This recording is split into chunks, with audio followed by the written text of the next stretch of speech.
24টা ঘন্টা যার রহমত করুণা ছাড়া নিঃশ্বাস ফেলানোর মতো কোনো সুযোগ নাই, সেই আল্লাহ রাব্বুল আলামিন ডাকে আল্লাহ রাব্বুল আলামিন আমাকে বলে নামাজে আসো।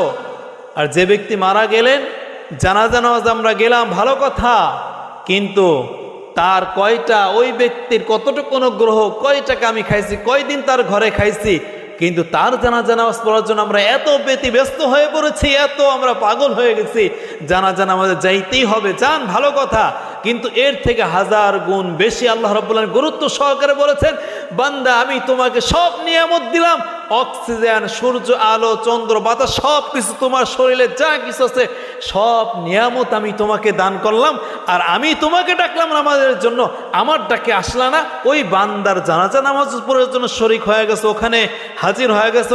আরে ওটা তো ফরজে কিফায়া, কিছু মানুষ যদি ওটা আদায় করতে আদায় হয়ে যাবে, কিন্তু নামাজ এটা প্রত্যেকের আদায় করতে হবে।